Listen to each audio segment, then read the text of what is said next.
to Where Is My Mind, a podcast where we talk about fascinating films while trying not to end up with virgins married situations in random African villages. I'm a pillow that needs a lot of therapy, Parker. And I'm a leopard print jacket worn by Fassbender in Kamikaze 89. Ryan. Oddly specific. I'm here for it. I love it. I'm not going to stop it. It's okay. And today we're talking about a film that I found fairly early in my college career, not really knowing what to get into. I knew it had Udo Kier in it, and if you know me, that's enough to get me to watch pretty much anything. You can imagine that logic has ended quite badly at times. Kind of still debating if this is one of those times. Today, we're talking about United Trash from 1996, directed by Christoph Schilngensief. The children of Africa, they are very nice, and they're very hungry, and they bring us Hilse. And they even make a model of a rocket made out of Hilse. Isn't that heartbreaking? Yes! Isn't this heartbreaking? No. What were your first thoughts when, you saw this, Ryan? When I saw United Trash, Yeah. I think mostly the offensive parts flew over my head a little bit, and the colorful parts and the music are what captivated me right out of the gate, because it's Udo Kier with a strange blue beret, and it's like Cole Porter, Glenn Miller, fun music all over the place, except the actual content of the movie is much more It's fucking disgusting. yeah, there's There's no way to get around it. I hope I don't lose too many friends over this because this is fucking disgusting. He gives me energy. He gives me so much energy. Oh, wow.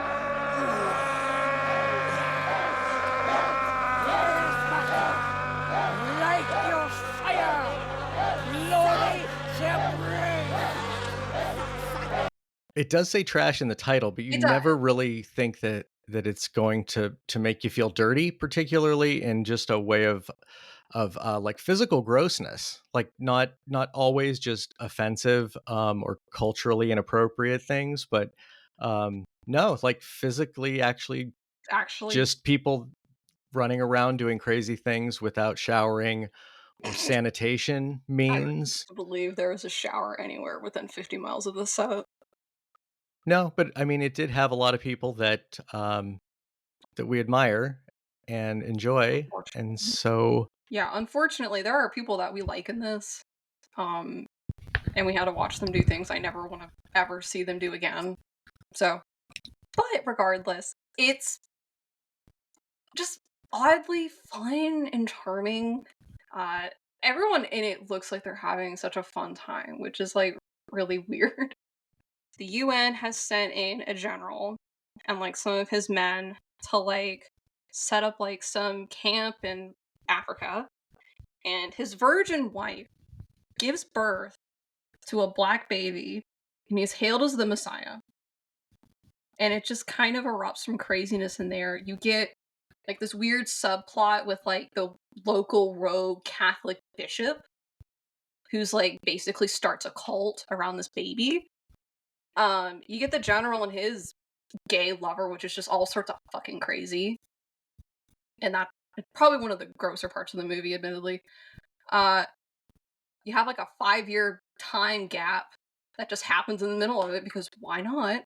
And at the end, and then all around it, there's just this local dictator who is Western educated, who just has this old V2 rocket and wants to destroy the United States. And it's just it's a lot. It's a lot to process. I have yet to find a summary of this film that's really comprehensive. But then again, I would be here all day if I wanted to describe every teeny little plot point. But it's a lot, but we're going to talk about it. And we're going to talk about his director a lot too, Schilngensief, who I think is pretty cool. So, for instance, the influences on Christoph is that partly he does come from a descendancy of the Rainer Werner Fassbinder school of film, in a sense that many of the actors that worked for Fassbinder also became part of his troupe. Now, that didn't always convey itself to be that Fassbinder's films in any way formed Christoph's films, because I think they're much, much different in what they're trying to get across. So, Most folks would say Fassbinder is generally more personal, and I think that's his own individual experience and then the character's experience, where Christoph's films are very much about everyone that's on the field and the situations that they find themselves in. So they don't always have that same kind of vibe to them. And Schlingensief is often pretty angry, or he's just intense in as much as he wants more reaction from the audience. And it's a participatory sport in a way. He's not there in the theater, but if he was, he's rooting for the audience to have some kind of reaction, and possibly think a little deeper on the subtext of what he's trying to put across. yeah, it was like well known that like people would often walk out at like his film premieres, and he was just like fine with it. So he clearly kept making things even after like I think Wim Wenders like walked out of like one of his early screenings. That seems completely accurate, Yeah. because most folks that tend to have seen any of his films, it's really a binary response. And it isn't to say you fully love the film, but you see it for a certain entertainment value, or it's intriguing. And then there's other people that they would likely have a totally different, more adverse response and say, if I've seen one, that's already too many. And Well, I don't want any more. And well, hey, that's fine. some of us. Some of Some of us. us are crazy. We did not. We were like, no, Yeah, we've seen one. we were backing down everything for this. This It gives was me an excuse.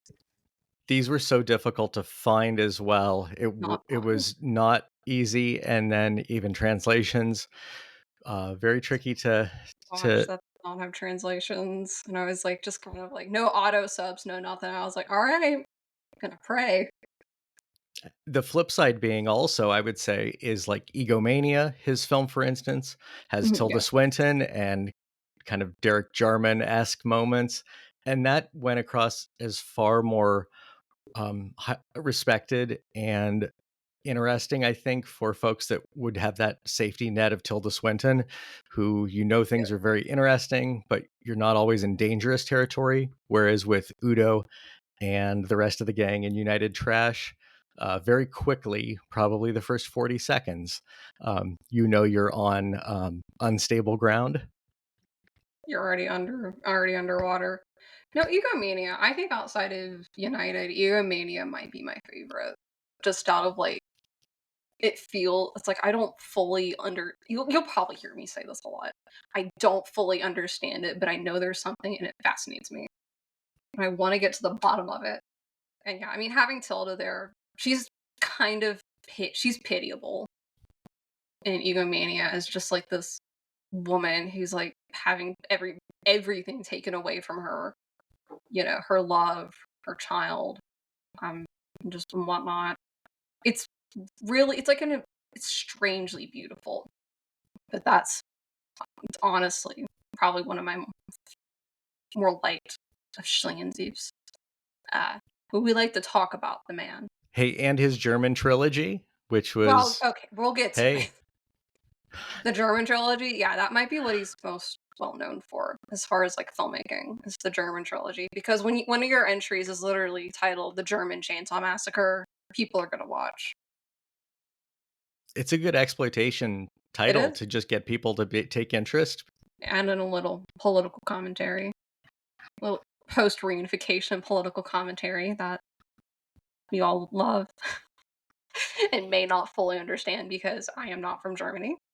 Nope, neither am I. But also, I'll never understand his talk show, which was Talk 2000 on No, the German MTV type show. They were like, let's give Christoph a TV show. We're going to have him interview guests. It's going to be really, really strange.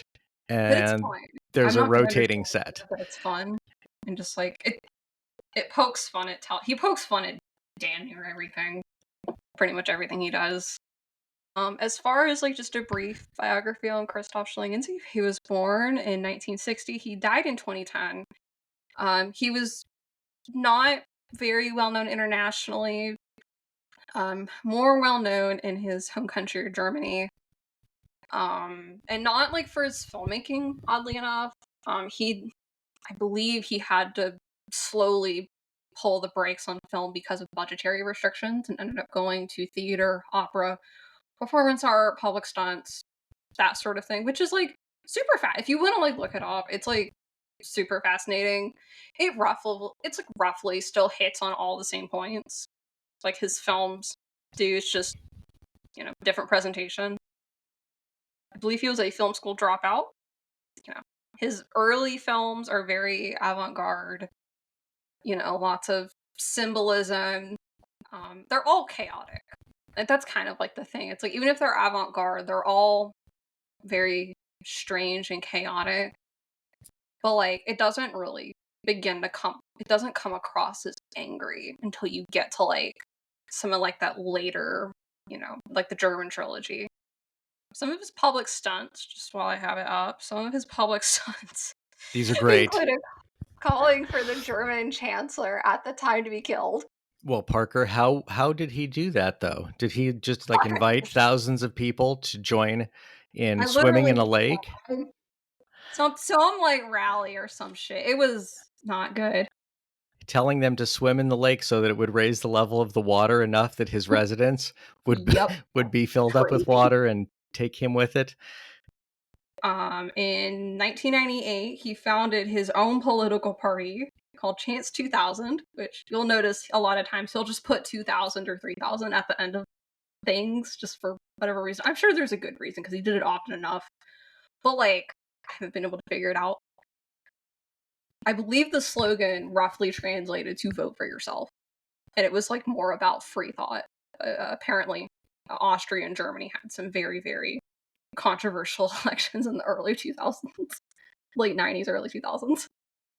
I think the stunt I looked into the most was the whole foreigners out thing.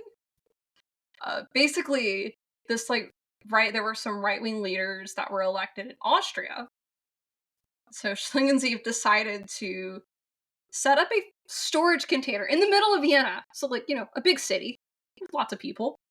He got like 10 asylum seekers, like actual asylum seekers, and like put them in this like storage container, and there's food and water and like, amenities. And he set up a website and he asked the public to vote out their least favorite immigrant to like kind of stick it to the government. It just, what? And it's like, there was a documentary made on it, and like you watch it and he's poking fucking everybody. Like people who are like, like the right wing kind of is dismissive of it because he's just like, they're like, we don't do this, but Austria is for the Austrians, that sort of gig. But then like there's people who are on the other side of the debate, like, this isn't, no. He clearly enjoys like getting into debates, like civil debates with people, and like just kind of provoking. It's called Foreigners Out, Schlingensief's Container. It's very, very fascinating. A little weird, but It does tie into the whole Viennese actionism stuff, yup. which is kind of like, oh, that's a thing I wasn't familiar Huge, with. huge impact. When I was like researching his influences, because I was like, I knew he had like been kind of tied with Fassbender, and I was like, how do you get from point A to point B? How do you get from something like Fox and his friends, third generation, that sort of thing, to this? And then I like saw, oh, Viennese actionism, Hermann Nietzsche. This makes a lot more sense as far as like, one, using a lot of weird shit, but also like being very performative. Well, and so like, different from kinda Fassbender with the Bader Meinhof folks, where he got the hell Yeah. away from any of that and pursued his own ambitions, where Christoph was literally like artistically creating very challenging, difficult situations in his own creativity through filmmaking, which, yeah, a little bit more forward in that, where I think Fassbender was like, I don't want to be too close to any flames that might burn me and mess me up as far as making films Yeah. goes. He was pretty intelligent to stay clear of that. I guess like third generation was technically the one like film I like considered, like I watched for quote unquote research as far as like things that weren't Schlingensief. If you've seen it, it's like very overstimulating just in its sound design. It's not like people aren't fucking screaming all the time, but it gets to be a lot after like an hour of just constant radio, television noise background, and you're not really sure what it says because subtitles. Yeah, well, it's very strange because it's creating a drone, effectively like a Yeah. vocal drone over top of the entire film that does not let you escape from it. And I think that's parallel to Christoph's work, where often the only modern film that comes to mind would be like the movies, the Crank movie and Crank Mm. 2 with like Jason Statham, where it's not really maybe not the best film in any capacity, but it just starts crazy and it stays crazy for the next 90 minutes. It And a lot doesn't of let go. Christoph's doesn't let go. Like an Very forward. occasional gag here or there, like some visual gag, but there's not much. Sometimes it's just Udo staring at the screen, Yup. breaking the fourth wall for a half of a second, and then you're like, that's comforting. And then it goes right Which is back to the craziness. wild. We're like some like random locals just walking across the screen with like 10 days later, or like a sign that translates to that in both English and German. What else could we possibly say about Christoph? I would say, as far as maybe like further viewing outside of United, I would say Egomania. We've already kind of talked about it. Mother's Mask, which is from 1988. It's like, I don't know if you saw it, Ryan, but it's very different and like than a lot of his other films. It's still fairly chaotic, but it's a lot more character focused, and that you get actually likable characters. Yeah, I And they like the drive the story. I They didn't don't li hide I it. didn't like it because Christoph was putting in likable characters. I only like when he puts in characters that are thoroughly unlikable. It's kind of an Andy Milligan thing of arguing. Like I don't want to know that they're getting along fine. I want them to just argue and scream at each other.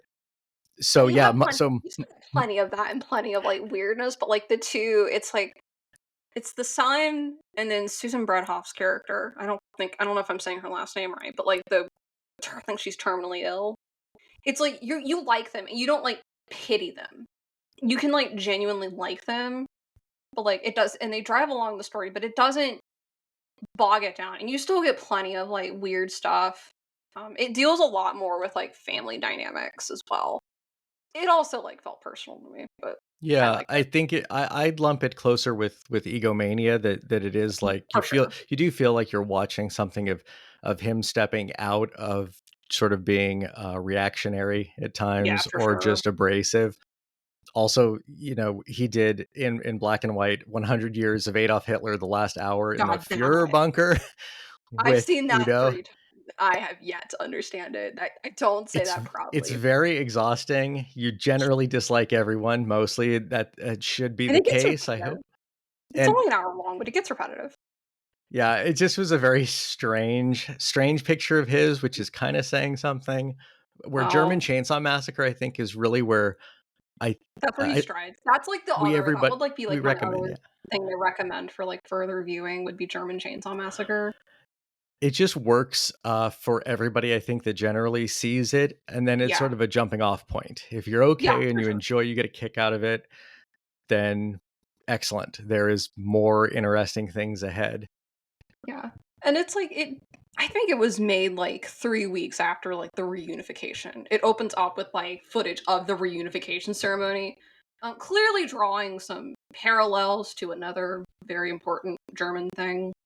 You don't have to like be super like well versed in your European history to kind of get where he's coming from. I do think the reunification, at least like we Americans have a bit different, or have been taught a different view of it than maybe what Christoph's trying to portray here. But I think it's very good. And of course, you have when you're cutting up a woman and instead of blood, it's red packing peanuts coming out. Yeah, you hooked me. And Udo Kier lighting himself on fire. That's always fun. Those are two bonuses, really. Yeah.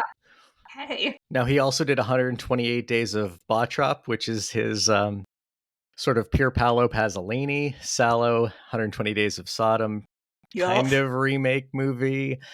It's That's like a tribute to New German cinema, so he gets a lot of Fassbinder actors in it.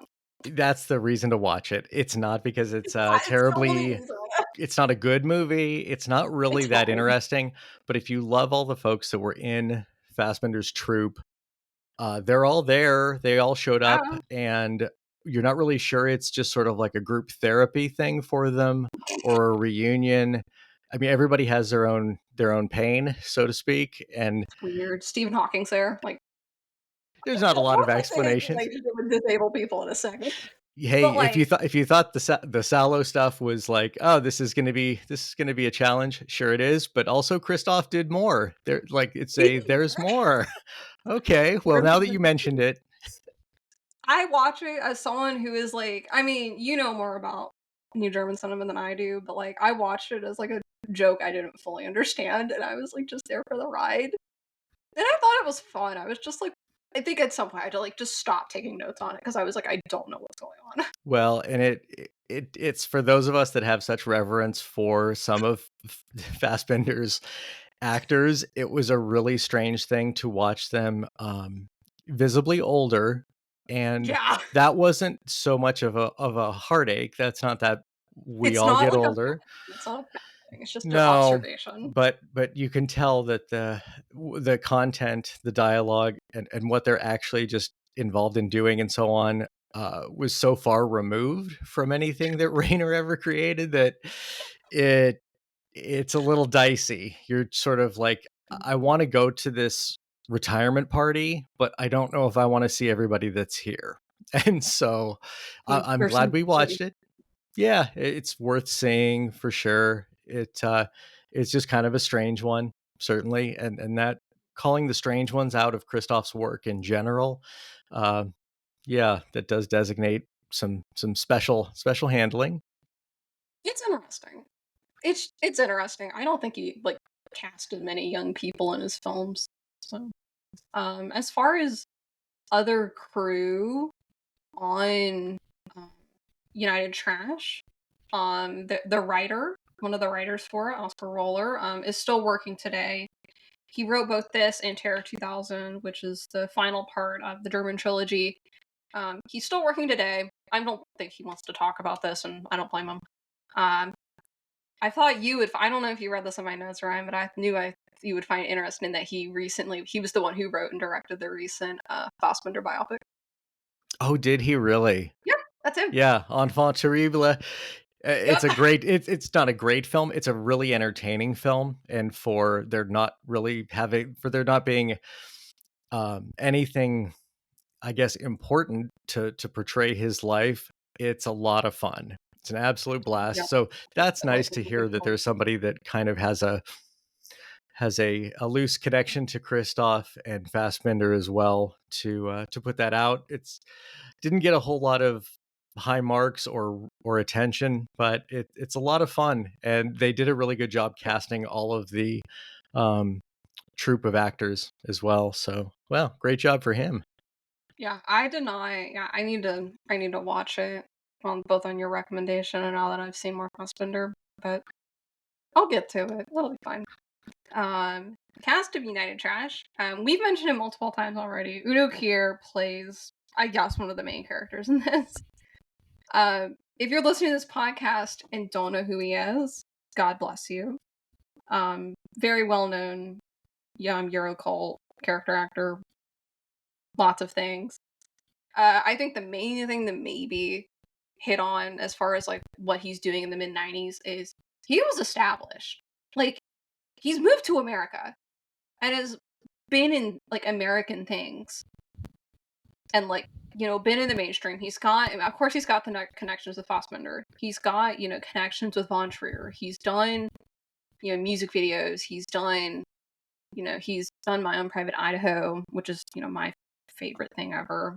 Ace Ventura, Pet Detective, the one film that I actually got up out of the theater about 40 minutes in. I've never done this with any film, and I left the theater, and then I also missed out on the sequence that had Cannibal Corpse performance, which was really kind of Oh, sad because I like those guys. They're very nice.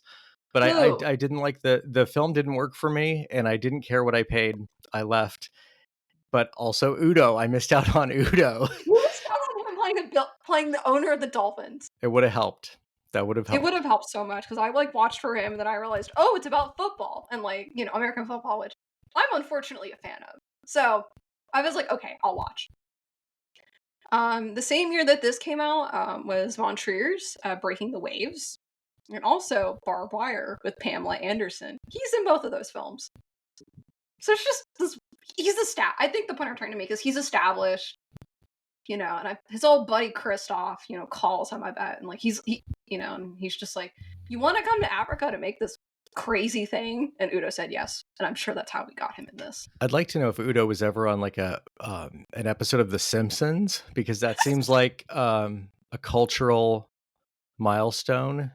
I don't If think so. I don't think he is. Well, we're not certain. Well, we'll have to look into that. We're gonna no. I'm actually gonna like call the creators of The Simpsons and just ask, where is it? It's We need time. him. It's time. It's time. It's been what 30 years. Udo is in several of Schlingensief's films in like varying roles of importance.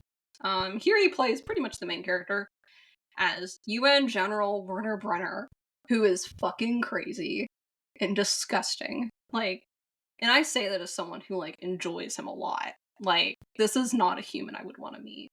Yeah, his role in this sort of ruins the Blood for Dracula graceful allure. It's like charm. It's like, girl, I'm down for middle-aged Udo anytime, but like, oh my god, get away from me. Yeah, he's pretty skeevy. I mean, now to the Pretty flip side, we bad. have Kitten Natavidad, who I think is kind of the hero, matriarchal Virgin Mary More like a character. yeah. Yeah, she mostly doesn't have clothes on, which really A notable lack of clothes, I'm sure. I mean, well, the one, okay. you She just starts, become numb to it. Basically, you just don't pretty much. notice. After about 20 minutes, you just kind of become numb. Now, and she worked with She Russ Meyer, so that's yeah, notable. that's who found her. She's wearing less clothes in those films, if I recall. I started watching Up, and I was like, I can't watch this with my family home. I can't do this. No, it's I yeah, can't. yeah. I can't do it. It's not exactly terribly graphic, but it's repetitive to the point that Wow. it does distract. She has a lot of like energy in this. She's the token American on set. Everyone else is German or a local. She plays Martha Brenner, so Werner's wife, who, you know, she's constantly complaining that he's not fucking her because he has a boyfriend who's also all sorts of perverted and gross, arguably more perverted and gross. She's like this weird Virgin Mary figure who gives birth to Peter Pan, the baby, and like, I don't know, if I read anything from her character, it would be like female hysteria and lots of repressed sexuality. Now, Bishop Pierre, he's one of our primary characters, is this sort of ex-Catholic defrocked police who wants to see the Vatican burn.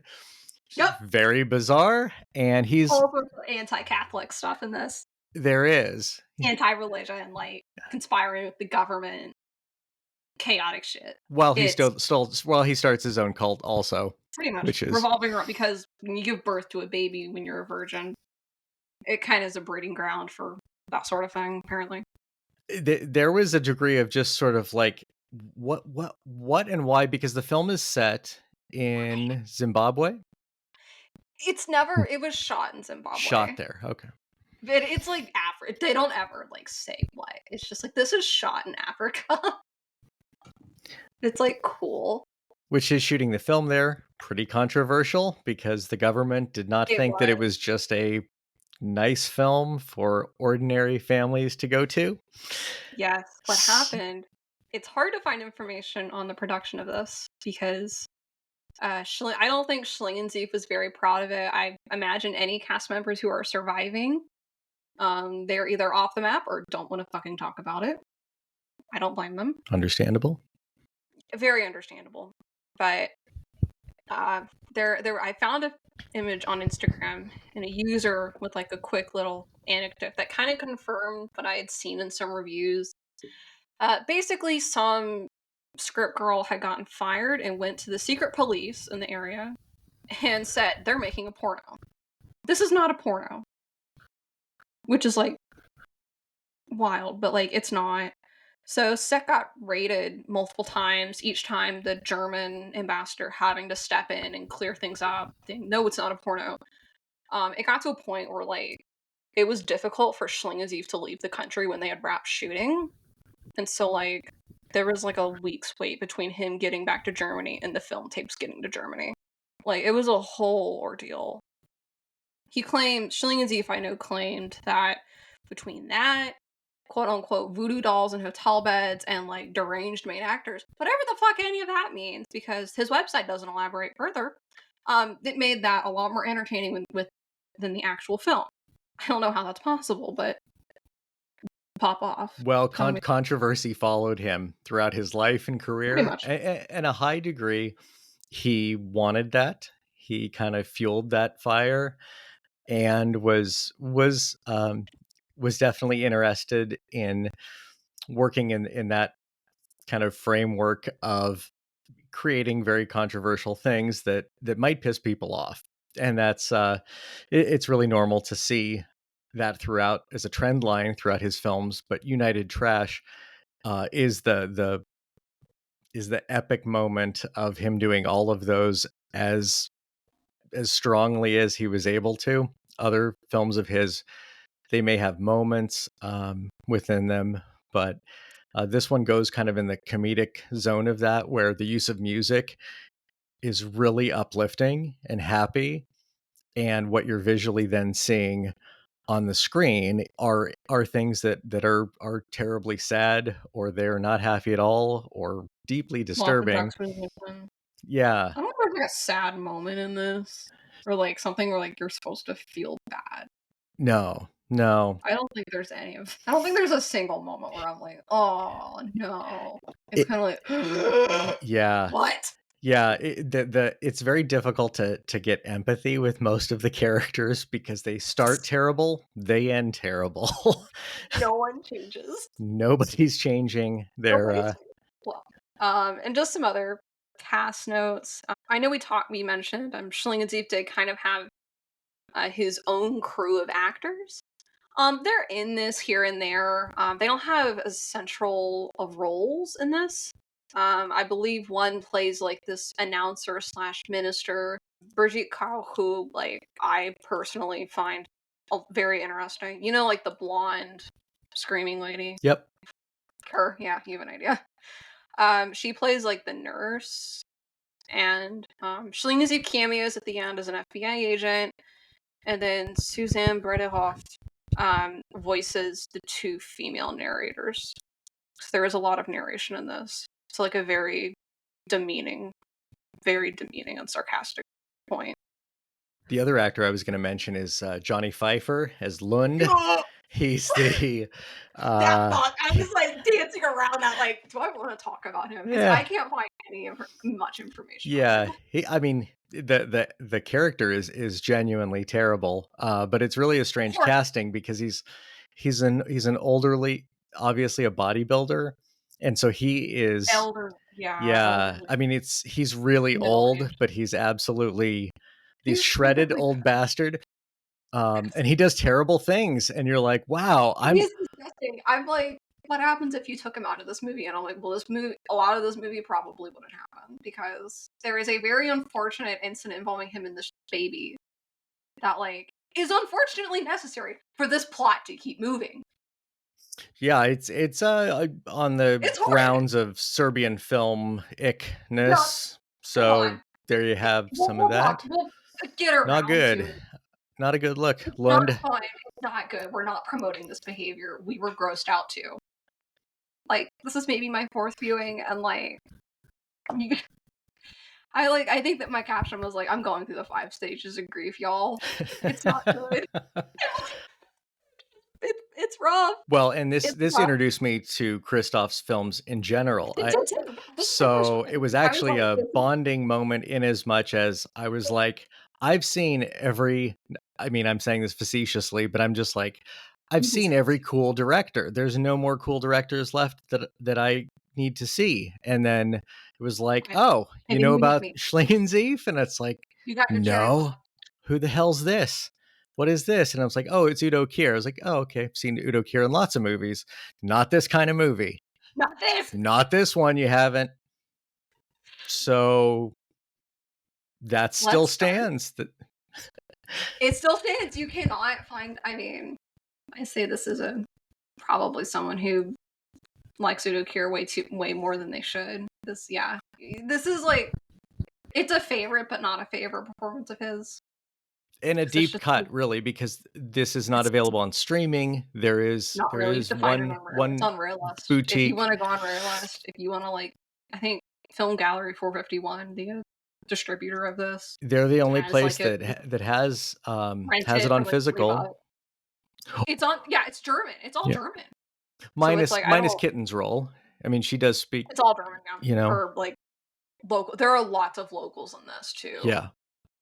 And you can tell they're kind of like they'll just like repeat lines in English because this is like half English, half German, and it's like really uncomfortable to watch because you can just tell they don't know what they've probably just told us, you're going to be in a movie, now do this thing. Now, was Udo dubbed? Because often he is dubbed No, in film, so no, I don't believe he was. Okay. absolutely, Yeah. no one's dubbed. Well, that's a I don't rarity believe because for the most part, unfortunately, with Schling dubbed anything.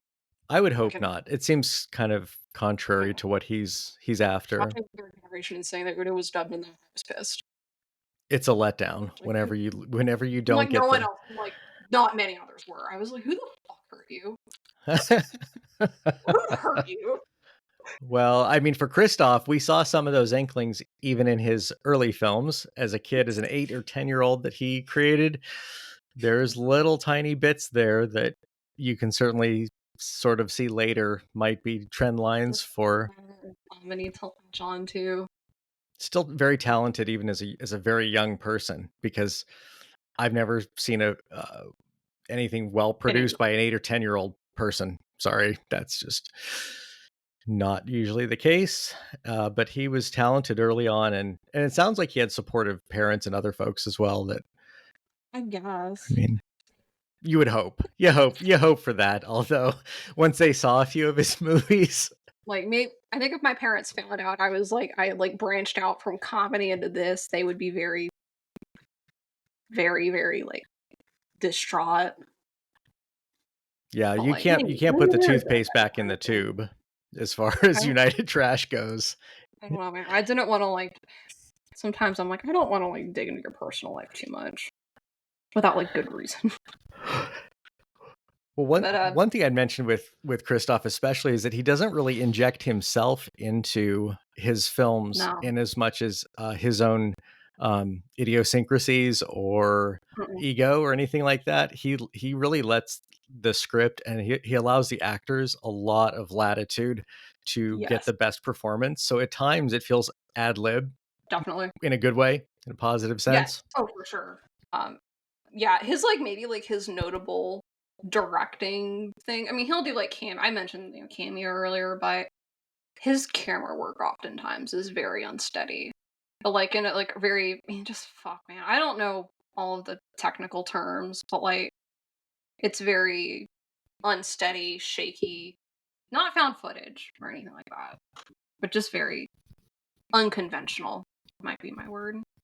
My take to an extent is that I thought that that really he would just maybe at times was a bit more focused on let's just get this perfect bit of dialogue or the entertainment value, the comedic performance over this masterful dolly shot that's steady cammed. He just certainly seemed to go more for that. He's like, let's get in the can the good parts that people are going to focus on. And it's so bonkers, the actual content that at times there's not going to be, you're just not going to be worried about the shaky cam when you're like, they're putting a little person into a U-2 rocket. This Me is too, I guess. that. I mean, well, They are. I mean, With a it's vagina penis on its head, no less. that's Peter Panna for you, You and cannot. Yeah. I was like, we can't overlook this. We cannot overlook this. So this does open up with a warning, saying that like if you're epileptic or pregnant, you need to leave after like the first 45 minutes. that's a good recommendation. That's just being safe and reasonable. I'm like, who is this for? I'm like, I'm neither of those things, but thanks. After like the first 20 minutes, maybe. Coincidentally, after that 20 minutes, I felt I needed to walk around my college campus and scream like an hour. It kind of there's kind of like this brief Star Warsy scroll of just kind of talking about the basic things, some of the plot points. And then we begin meeting our characters. See the UN camp that has been set up. Looks kind of sad. Udo Kier, I don't know if I'll even refer to him by like his character name, General Brenner. But like he's bragging to the press about having built both a well and a crematorium. So interesting. You kind of introduce his character. And Peter Pan at this point is narrating, even though he's not born yet. I know, this makes total sense. It makes total sense. Just trust me. But like he's like, I think at one point he says, yeah, it's a sexual thing that like my dad has to like help these people. Like some weird thing. Which we don't So really understand what that even means, but you're just like, oh, somebody. I think he's not doing it. They ain't doing it for the people that actually need help. No, well, and Brenner and his wife have such a adversarial Good relationship is the nicest way to put it. So it's a lot of screaming. So much screaming. And a kitchen sequence involving food or things that are chocolate or not chocolate. Go away. Could it be chocolate or not chocolate? And so God, that seems hard for me to watch. And when you're Udo Kier sitting there in a Speedo and glasses, and I'm like, you're good looking. Why are we having this conversation? I'm gonna go bury myself in like something. I don't know. None of that though. You kind of get an introduction of the characters. The one character, the one actor I could not find any information on because both Letterboxd and IMDb were very unhelpful in finding a credit for this was Dr. Vanderberg, who kind of resembles Hitler with his mustache. And he's like, I think he's like a failed rocket scientist who's like just down here for whatever fucking reason. And he's important.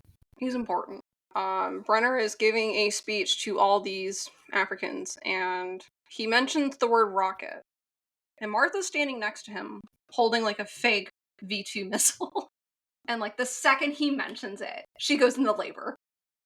Just like that, she's screaming. They have to get on a helicopter, and like it's just all sorts of controlled chaos. While she's giving birth, Udo could not fucking care less. And is just looking out the window, sipping on a margarita. Or like whatever.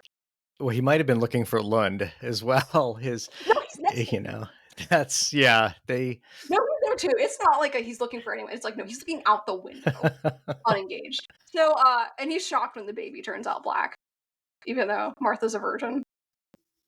And so and she's because you're not getting Kitten was the larger white lady, and there's no father to be intimated, and it's very strange immaculate conception kind of stuff that's going on, sort of without. And then like right after that, this is like all happening over the credits, and like right after that you meet the bishop, who's like giving like this anti-Catholic speech to a bunch of locals, and there's an albino who's like translating for them, I guess, or some shit. Yeah, it kind of he's speaking in German and doesn't have any teeth. I took it as like he's kind of his like lieutenant or sergeant at arms kind of secondary kind of helper role. Yeah, good for him. I'm sure Christoph was very happy to find like a local albino.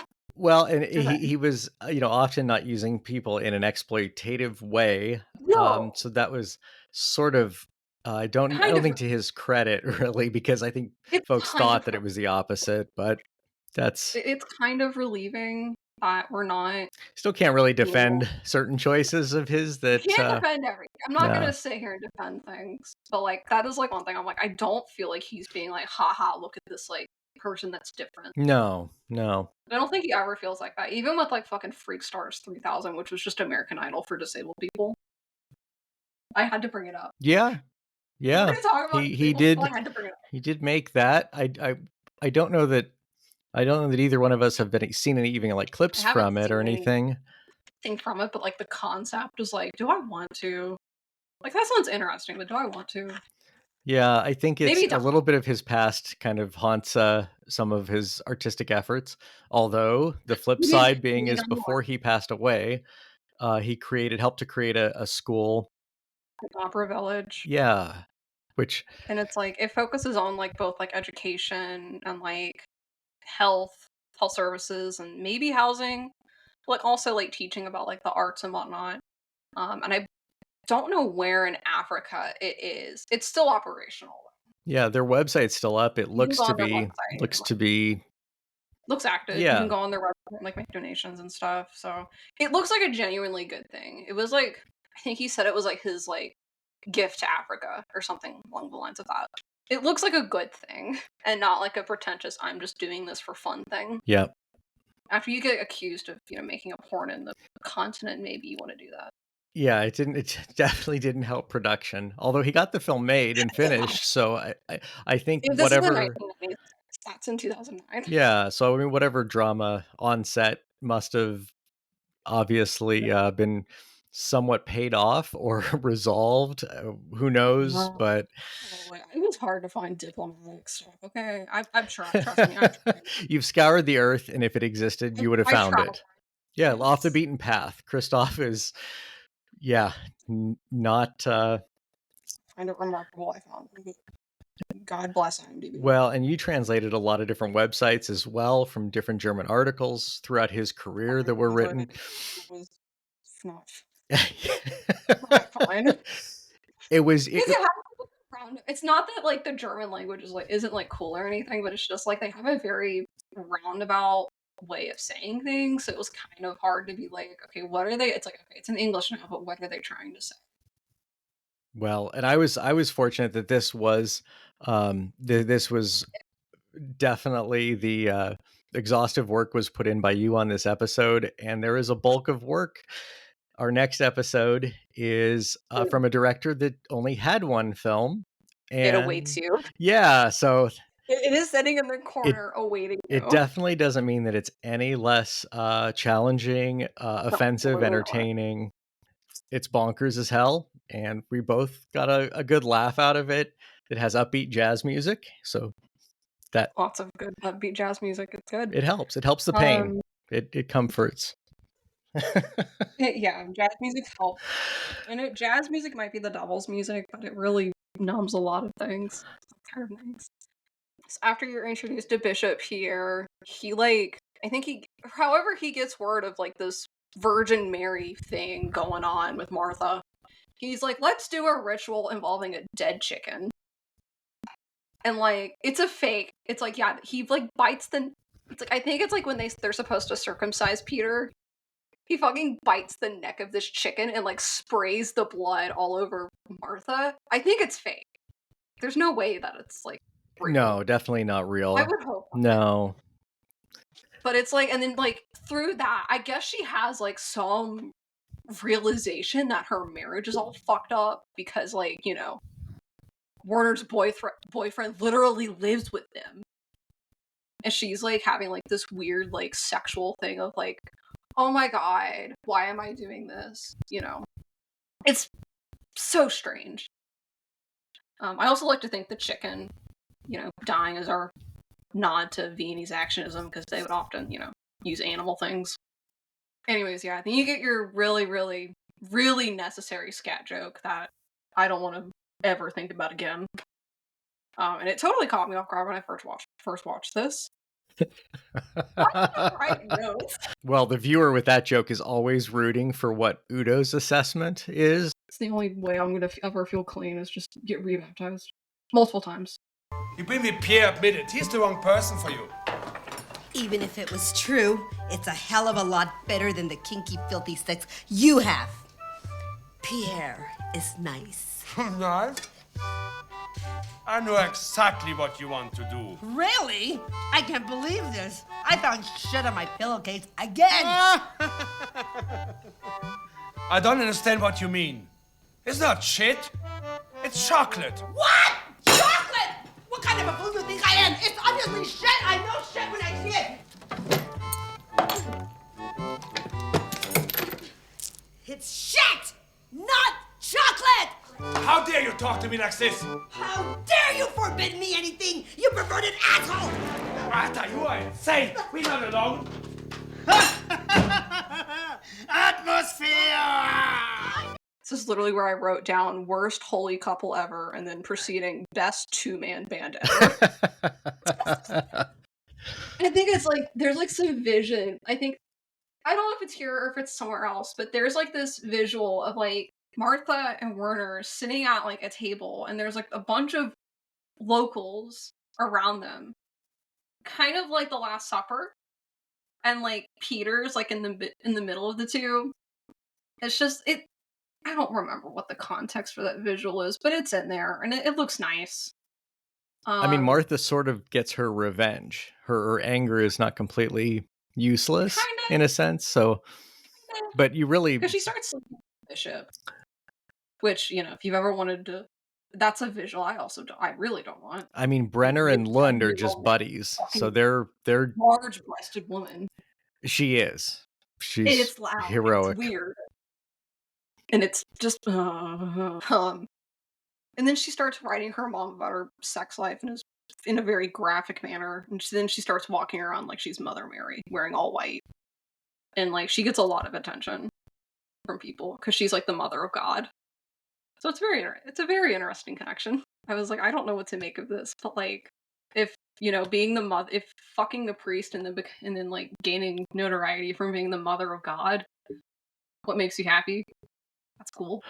She seems happy. I mean, Brenner and Lund, they're the ones that have the conflict yet moments of happiness that she seems cool. Yeah, I think at this point she's like, yes. Or whatever. It's finally her moment. She's finally arrived. The stardom is cemented and then Lund has to go fuck up the baby. And that immediately follows. Lund is terrible. He's probably up there with one of the most nefarious. Mario it's him and Mario from Blood for Dracula that are like my two most hated characters ever. At least I can kind of talk positively about Mario, because he does end up saving the day at the end of that. Not that I like him, but like, Lund, no. Here to help, and not to get fucked. You never even fucked me once! What do you mean? This! 90 condoms in 3 months? They're full of your fucking sperm, you fucking asshole. How do you know it's my sperm? We pull a Serbian film on this poor infant, not graphically, but enough that it's like, they're not going there, are we? Well, I think the thing that was a bit disturbing as well into that was the sewing needle, like on a dummy, and then the marble in the nose. Marble in the nose. You're like, okay, well, I guess the voodoo doll that like the bishop and like the dictator have, where they're like conspiring and they're like, haha, we're gonna take this shit off the rails. So they're like shoving like a knitting needle or something in like this voodoo doll, and it's just ominous. It's rough, and she goes marble hunting because she's like, let me administer the marble test to like check if something happened. Let's just keep it at that. And it works, and she's like horrified, and then the baby sticks the marble up his nose. So she has to go fish that with a fucking coat hanger. It's gross. Which is pretty not good. It's already gross. This made it worse. The jazz music though over top again. Yeah, there's like jazz music, and like there's like a whole other situation going on downstairs where like this guy that's been walking around asking, where are the best sausages in town? Where's the best payphone in town, or whatever. He's like walking around, gets shot, comes to like their sitcom-y house asking for help, and like Lund calls up the doctor, and it's a lot. Yeah, that sequence specifically is it's hysterical because you're watching this train wreck about to to occur. Sadly, his character doesn't last very long, but while he's around, you're like, oh, this guy might be kind of normal out of this he's normal. gaggle of He's weirdos. You're like, shot, like violently shot, and I'm like, oh, cool. Excuse me, madam. Where can I get the best sausages in town? The best sausages in town? Werner walks in, like, you know, all happy-go-lucky, and he's like, look, the general's dead. I have his hat.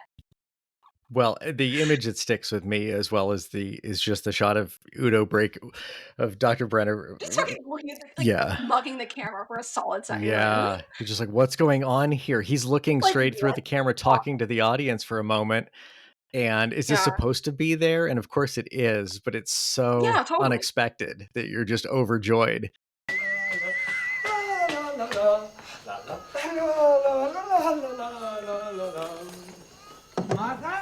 Martha, I have a surprise. The general is dead and I have his head. And our child has a marble up his nose! Ah! Marble! Huh? The whole time you have like this, I think it's because like at the beginning it kind of says who the narrators are, quote unquote, and like one of them is said to be Bela Lugosi. Now obviously it's not, but like it's like some deep voiced German dude, and like he's narrating this whole thing and he's snarky as fuck. But basically while Martha's trying to fucking fish this marble out of this kid's nose, Werner trips, walks in the room, trips, and fucking disfigures the kid. Grievous bodily injury. Or a miracle. I'm not sure. I think it's mostly just grievous injury. It's like finally the scene's ending, but like at what cost? And then yeah, like before that, like Lund has broken up with Warner and he's having a fucking like mental breakdown over it because he's like, oh my god. She's like, dude, you're married. He's like, Lund's like mad he won't get a divorce. I don't know where anyone's priorities are in this. They just want to get back into the Jeep and drive off into the sunset. I mean, they do. And then Lund comes back after like the baby thing. Lund comes back and is like, all right, come on. And like Martha gives Warner snacks and tea and leaves. She's oddly nice for the moments where she's absolutely like enraged and just going. It's like, you just fucked up our kid. It's like you just fucked up the kid, but like, yeah, here. After this, you get probably the most infamous image from this film, or at least one of the more memorable ones. But it's on the poster for this, not the one I posted on social media because I don't want to get banned. Ich komme! Mach doch! Ja, ich beeil mich ja! Wir müssen jetzt gehen, ich hab keine Farbe mehr! Ich komme! He's shirtless. Udo is shirtless. Wearing a banana skirt. He still has his fucking hat on. And it's not even like the worst part. It's not just blackface, it's black upper body. It's bad. It's bad. It's not good. I can't justify this. Not a good look. No. It's on the he wears this for some time too. Like he does get the hell beat out of him, sort of in a sense of. He does, but like, oh justifiably. My god. Oh my god, not good. But yeah, they go perform. They like. I think it's like the whole point of like this is like to keep like the locals engaged with the camp. And so like he's like performing in like this talent show with his boyfriend, who's like looks like this weird version of Liberace / Elvis, and it's also abhorrent. And then Martha walks in, looking like she's like grieving. She's wearing all black now and has like flowers, you know. And she says like this great line, and she's like, my child has a marble stuck up his nose, and my husband has never fucked me. Good afternoon.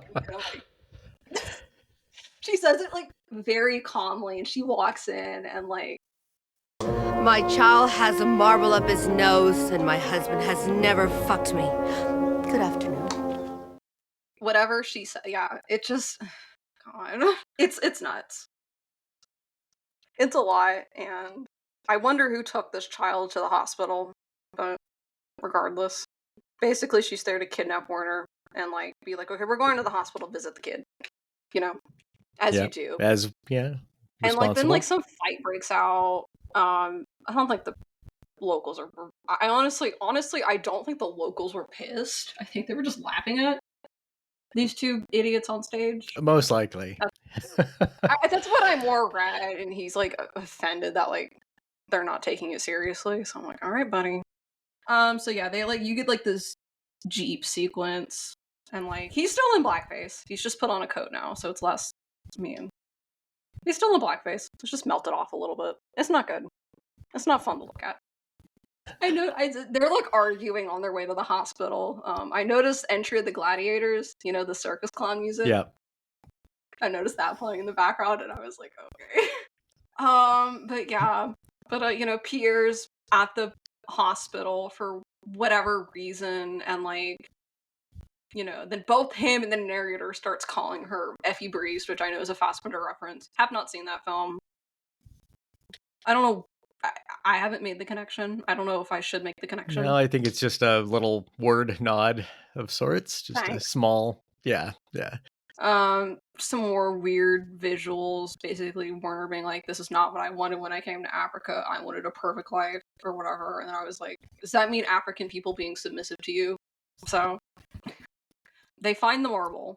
The doctor gives Martha the marble, and it's like it looks like an eyeball, and it's all bloody and whatnot.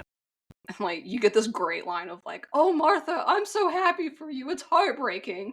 Oh! Look, Bernard! They got the marble. Oh, Martha, I'm so happy for you. It's heartbreaking. And then like the hospital has like a stroke, and then like the doctor's like, "Come back in 5 years." These two like have to drive back, and they end up getting in a car crash. And then the movie fast forwards 5 years.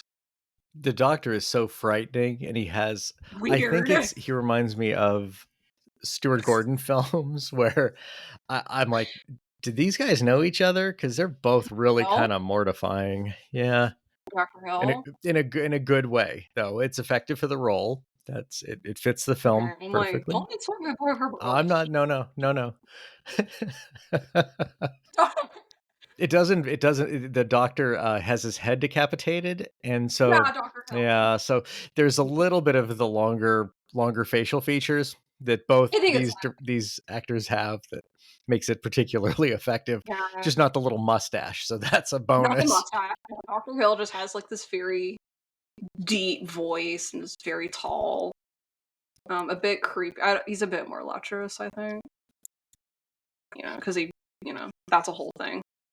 Reanimator, perfect movie. There you have it. Would love to talk about that all day. After this car crash, you just see where like these two have been living in like this place called the Young Christian Women's Society. So that's not cult-like at all. Martha's an alcoholic. They don't elaborate on that much further. And then Werner has no legs.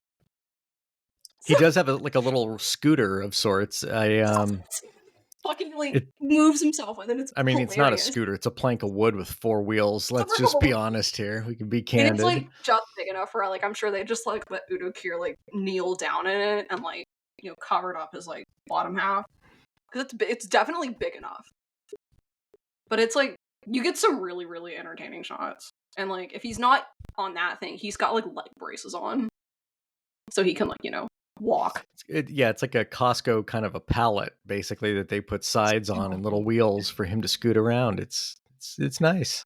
Pierre still fucking hates Werner's guts. That's a thing. That's a funny thing.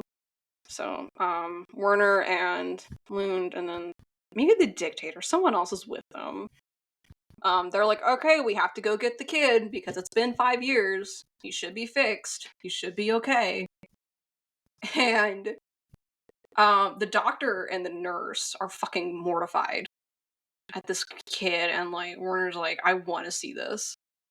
Like, where is my child? And then like they pull back the curtain, and Peter Pan is now played by a little person, and there is a rather large prosthetic on his head, and he sings soprano. And he sings a tune. He has a little tune that he kind of a nursery rhyme. Yeah, we can call it that. I think, yeah, being nice, we can call it that.